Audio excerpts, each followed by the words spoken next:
congratulations on being in Empire of Lights. Thank you. Starring in it. Very good. Really enjoyed watching it yesterday. Obviously, the cast is quite stacked. You've got Olivia Colman, Colin Firth, yourself, two kind of like heavyweights, especially in British kind of TV and film. How was that, like being on such a stacked cast, kind of going into it? Did you have particular expectations and feel like you needed to, you know, prove anything? Or was it more like, you know, another role, I'm here for it? I kind of, bit of both, really. I didn't really have any expectations. I just really wanted to learn from them. You know, there's a reason why they've been doing what they're doing at a high level for a long period of time, and I want to know why that is. You know, because that's what I want to do. And also as well, I don't necessarily know if proving a point is the right. Don't know if proving a point is the right phrase for it, but I definitely wanted to show people that I also deserve to be here. You know what I'm trying to say? So yeah, it was kind of that, but also as well, like you said, it was just like another role. Man's here in it. Like, I just wanna keep thing. telling stories, and yeah, exactly, and just keep learning, and being able to do what I love the most. You know, so yeah, it was a bit of both for sure. That's good. And despite obviously being in Margate, it's different from other places you might have filmed and things like that. Cast on top of it, and just kind of, I guess, the story of it all and why you were all there together was, how did the mood and the vibe kind of behind the scenes and things, like how is that different to other projects you've worked on? Because obviously there were a few kind of not as young people but younger people, but then it was kind, you know, you're one of the youngest in the cast, so how was that? I mean, very different, obviously, because it wasn't even just that. You know, obviously, you know, on days that there wasn't a lot of young cast, there was a lot of older cast, and yeah, that does.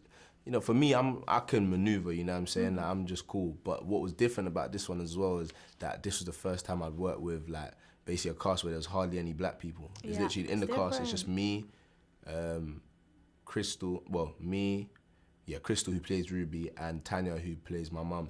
That's the only ones, you get what I'm trying to say? So it was that very weird. When, you know, if you watch Top Boy, Blue Story, and Lovers Rock, majority of the cast is black. So it was very different kind of experience. But also still good. But I kind of thought about that in advance, I'm not gonna lie. So I asked Sam, would I be able to get, like, you know, a hair and makeup woman that's black, and also my costume, the person that looks after me costume-wise day to day, I want her to be black too. So I can have those people there, just in case, you know what I mean, I didn't really get along with people, I felt isolated and stuff like that, which I felt was really important. And they did, they allowed me to basically have whoever I wanted, and that was special, you get what I'm saying? But yeah, it was very different, and for me, it didn't really feel different, like, oh, I wouldn't want to do that again. I definitely want to do it again. I think it's whatever's best for the story is what's important. But it also made me realize that I just want to give more and more opportunity to my people, you know what I'm trying to say? I want everyone to have that experience, what I had.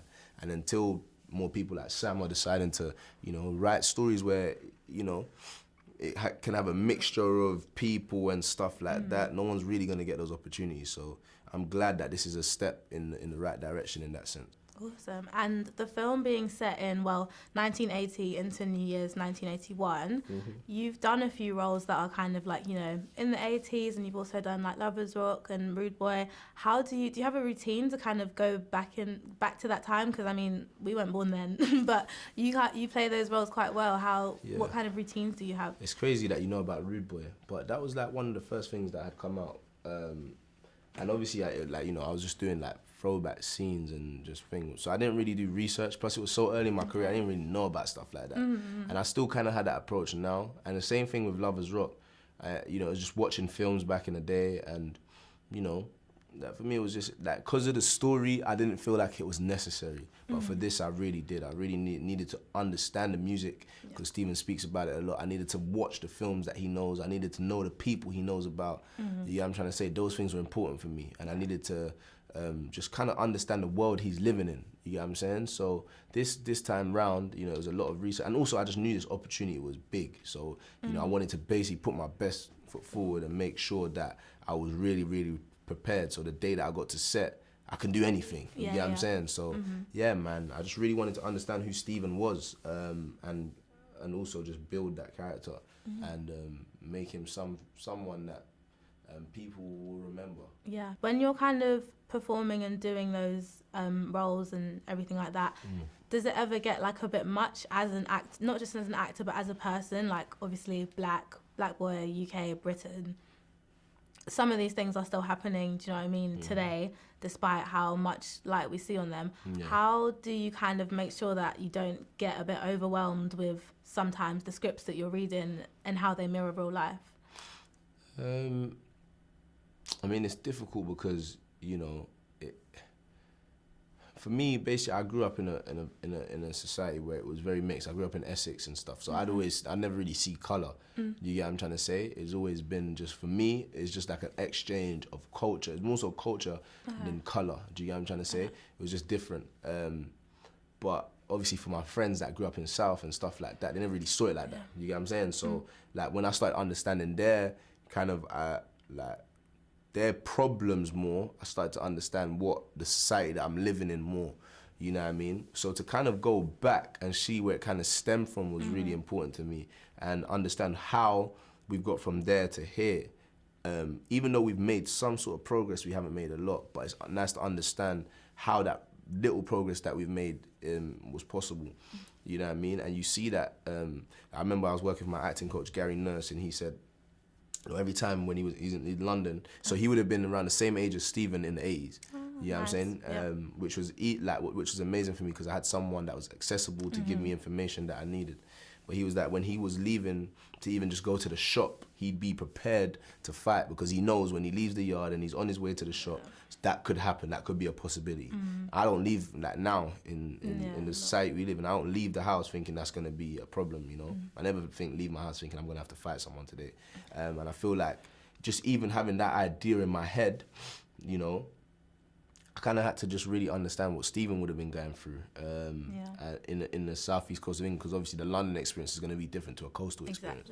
But it was just all just understanding people and understanding how different people are going to react. And I mean, you know, in terms of if it's hard to kind of do those things, I mean, majority of the scenes for me emotionally weren't hard. I had a great support from the production, from the everyone on set and stuff like that. You know, you could tell some of the skinheads and that they didn't even really want to be doing it. You know what I mean? I remember when we first started, they just kept saying sorry. I had to take Sam to the side. I had to tell him, bro, can you tell them to stop saying sorry? Otherwise I can't do my job. It ruins the illusion. And then they did, and you know, after like, you know, when we finished the day and stuff, that's when we can, like, you know, be cool and stuff like that.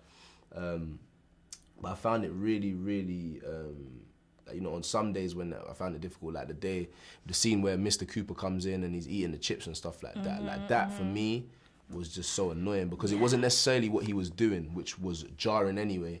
It was more so how everyone reacted. Like Hillary, she could have helped that situation, but she didn't. But that's also the reasoning behind the scene, you know. Sam told me that when we was first doing it, it's like a lot of white people don't really understand how to approach those situations, so they try to diffuse it, and that, you know, because they're just trying to be nice. Because Hillary didn't mean no harm in what she was doing. She even says that. But it's that understanding, no, like we can't allow that stuff to happen. Otherwise, people are gonna think it's okay, and it's not okay. You know, even for me, I started to understand more about those kind of situations, so I know now how to maneuver moving forward. You know what I mean? Yeah. No, that's so good. And relationships and human connection being one of the main themes. I almost said you and Hillary, Stephen and Hillary. Their relationship was kind of, you know, at the forefront, front and center. How was that? Like you said previously, you kind of done the whole like relationship with an older woman. How was it like with an older woman as a actor as well, kind of with acting royalty, navigating those kind of scenes, the more intimate ones, and the just things like the beach scene and those kind of, how was it just the journeying with I mean, the same, I think the same in which it's meant to come across is where I never really saw it like, you know what I mean, as I'm having a sex scene with an older woman. It's just that I'm having a sex scene with Olivia, and we just need to make this as real and believable as possible. You know, I didn't really think, oh man, like she's older and this is weird and stuff like that. I didn't. I think that's what was important about this, because this stuff like these situations actually happen. You get what I'm saying? And I personally don't think there's anything wrong with it, especially when people are lonely and have no one. You get what I'm trying to say? The fact that they can connect is what's really important in my eyes. So yeah, man, it wasn't really something that was really on my mind like that. Rather, other than obviously Olivia felt really uncomfortable sometimes, so I just wanted to make her happy and make her feel comfortable, which having a sexual intimacy coordinator really helped with. So yeah, man, I think every base was covered by production for sure. And we know what we wanted to do. We know the story we wanted to tell, and we committed to it. So that was what was important. Nice, and it definitely came across. Yeah. And final-ish question. So your castmate, you've already been nominated for I think like 4 different awards and stuff for this kind of performance. But in the future, if there was someone that was doing their biography or something like that, an actor that's here now, that's like, you know, alive and kicking now, who do you think you could play basically to like win that Oscar? Like, whose biography would you be depicting to like, you know, get that? That's such a difficult question. Or who would you want to play? Who would I want to play? Yeah. Who I'd want to play? Yeah, it could be an actor, I would love to play Kevin Hart. I don't think I could do it convincingly. That's just because I love him so much. Okay. Are you funny? Huh? Are you funny? I don't know. I don't know. But yeah, I'd love to play Kevin Hart. Oh. Because I just love him, like I said, so much. But I don't know who I can actually see myself playing that. And, you know, who used to say what you can win an Oscar for as well, you know what I mean? This is true. For me, it's just, yeah, like you said, it is about doing stuff that I'd love to do, you know what I mean? So that would be something, because that would be a challenge, you know what I'm saying? And getting there would be feel like such an accomplishment. So yeah, I'd probably say Kevin Hart. Okay, well, we'll try and see if that happens. We'll see who can talk to. I don't think I'm short enough. Let me call you. I was going to say, we might need to like do something with the knees and camera angles, but that's fine. But no, thank you so much for speaking. Thank you. It's been lovely hearing from you today.